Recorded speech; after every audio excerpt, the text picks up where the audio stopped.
ಕೊಪ್ಪಳ ತಾಲೂಕಿನ ಬೂದುಗುಂಪ ಗ್ರಾಮದಲ್ಲಿ ಉಚಿತ ಆರೋಗ್ಯ ತಪಾಸಣಾ ಶಿಬಿರ ನಡೆಯಿತು. ಶ್ರೀ ಕರಿಯಮ್ಮದೇವಿ ಶಿಕ್ಷಣ ಸಂಸ್ಥೆ ಅಡಿಯಲ್ಲಿ ಸ್ಥಾಪಿತವಾದ ಡಾಕ್ಟರ್ ರಾಧಾಕೃಷ್ಣನ್ ಪಬ್ಲಿಕ್ ಸ್ಕೂಲ್ ಬೂದುಗುಂಪ ಶಾಲೆಯಲ್ಲಿ ಕೊಪ್ಪಳದ ಸೆಕ್ಯೂರ್ ಆಸ್ಪತ್ರೆ ಹಾಗೂ ಖುಷಿ ಫೌಂಡೇಶನ್ ಸಹಯೋಗದಲ್ಲಿ ಒಂದು ದಿನದ ಉಚಿತ ಆರೋಗ್ಯ ತಪಾಸಣಾ ಶಿಬಿರವನ್ನು ಹಮ್ಮಿಕೊಳ್ಳಲಾಗಿತ್ತು. ಈ ತಪಾಸಣಾ ಶಿಬಿರದ ಉಪಯೋಗವನ್ನು 200ಕ್ಕೂ ಅಧಿಕ ಜನರು ಪಡೆದುಕೊಂಡರು. ಈ ಸಂದರ್ಭದಲ್ಲಿ ರಾಧಾಕೃಷ್ಣ ಪಬ್ಲಿಕ್ ಶಾಲೆಯ ಎಲ್ಲ ಮಕ್ಕಳನ್ನ ಆರೋಗ್ಯ ತಪಾಸಣೆಗೆ ಒಳಪಡಿಸಲಾಯಿತು. ಈ ಸಂದರ್ಭದಲ್ಲಿ ಶಾಲೆಯ ಮುಖ್ಯಸ್ಥರಾದ ಮಧುಸೂದನ್ ಡೊಳ್ಳಿನ ಮಾತನಾಡಿ, ಇಂತಹ ಶಿಬಿರಗಳು ಸಾಕಷ್ಟು ನಡೆಯಬೇಕು ಮತ್ತು ಜನರು ಇದರ ಸದುಪಯೋಗವನ್ನು ಪಡಿಸಿಕೊಳ್ಳಬೇಕು ಎಂದರು.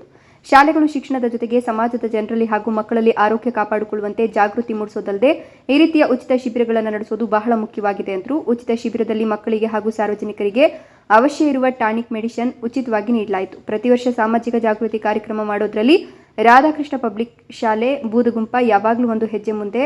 ಸಾಕಷ್ಟು ಕಾರ್ಯಕ್ರಮಗಳನ್ನು ಈಗಾಗಲೇ ಈ ಶಾಲೆಯ ನೇತೃತ್ವದಲ್ಲಿ ಮಾಡಲಾಗಿದೆ ಮತ್ತು ಮುಂದೆಯೂ ಕೂಡ ಅನೇಕ ಕಾರ್ಯಕ್ರಮಗಳನ್ನು ಮಾಡುವ ಆಸಕ್ತಿ ಈ ಶಾಲೆಯ ಮುಖ್ಯಸ್ಥರಿಗೆ ಮತ್ತು ಎಲ್ಲ ಶಿಕ್ಷಕ ವರ್ಗಕ್ಕೂ ಹಾಗೂ ಸಿಬ್ಬಂದಿ ವರ್ಗಕ್ಕೂ ಇದೆ ಅಂತ ಸರ್ಕಾರಿ ಪ್ರಾಥಮಿಕ ಶಾಲೆಯ ಎಸ್ಟಿಎಂಸಿ ಅಧ್ಯಕ್ಷರಾದ ಗೋವಿಂದರಾಜ್ ಬೂದಗುಂಪ ಶ್ಲಾಘನೆ ವ್ಯಕ್ತಪಡಿಸಿದರು.